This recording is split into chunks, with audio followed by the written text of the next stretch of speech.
A ver, pensemos en esto.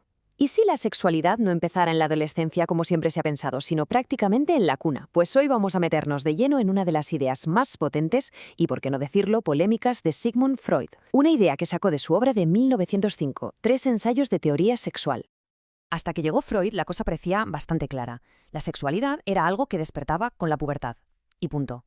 Pero él llegó y, bueno, le dio la vuelta a la tortilla. Vamos a ver exactamente cómo lo hizo y qué implicaciones tuvo. Para entender bien su razonamiento, vamos a seguir una especie de hoja de ruta. Primero, veremos su gran idea, la de la sexualidad infantil. Luego, sus tres características principales. Después, llegaremos a su conclusión más famosa y controvertida y veremos por qué se da y, finalmente, cómo evoluciona todo. Venga, pues empezamos por el principio, por la propuesta que lo cambió todo, la idea de que existe sexualidad en la infancia.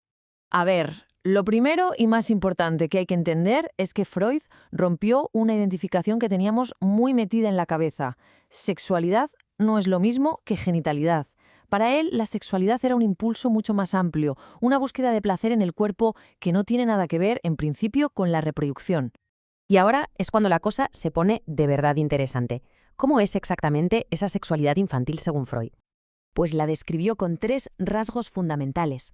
Dijo que esta pulsión se apoya en funciones vitales, que es autocentrada y que se enfoca en zonas de placer muy concretas. Vamos a ver qué significa cada una de estas cosas. Lo primero, el apuntalamiento. La pulsión sexual no aparece de la nada. Se apoya, se agarra, por así decirlo, a las necesidades básicas para sobrevivir. El ejemplo más claro es el de un bebé. La lactancia es para alimentarse, es vital, pero todo el mundo sabe que el acto de succionar le da un placer que va mucho más allá de quitarse el hambre. Pues ahí, justo ahí, dice Freud que nace la pulsión sexual.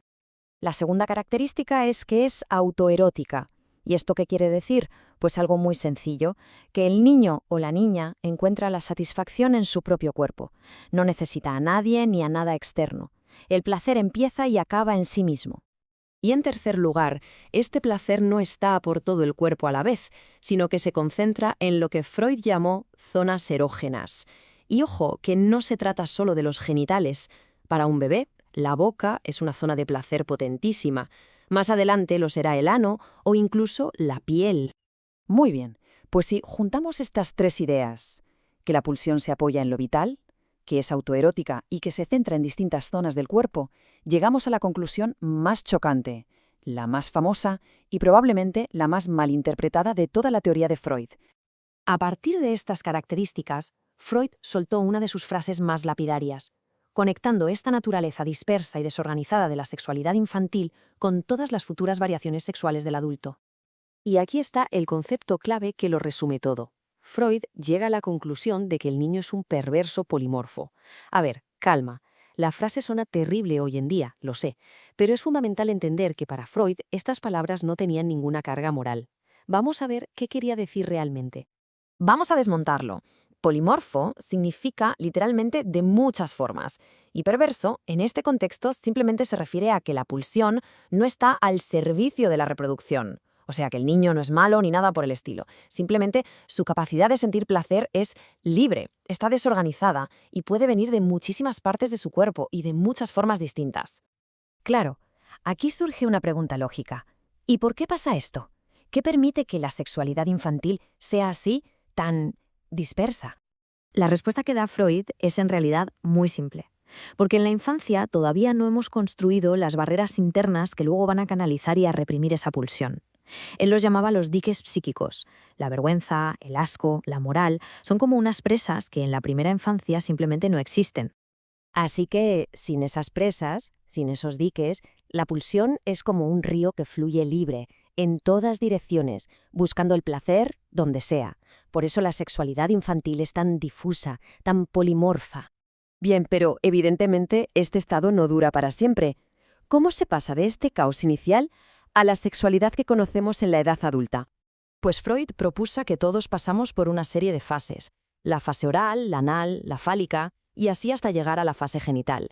En cada una de estas etapas, esa energía sexual tan dispersa del principio se va organizando, se va unificando, hasta que al final se pone bajo el dominio de la zona genital. Pero, ¿y qué pasa si este proceso de organización no sale del todo bien? Pues aquí es donde Freud conecta toda su teoría con la salud mental, con otra de sus famosas frases. Su idea era que si estas pulsiones infantiles tan variadas se reprimen con demasiada fuerza en lugar de integrarse, no desaparecen sin más, se quedan ahí, escondidas, y acaban por volver a salir más tarde, pero disfrazadas como síntomas neuróticos, ansiedades, fobias, obsesiones. Y esto nos deja con una reflexión final bastante potente.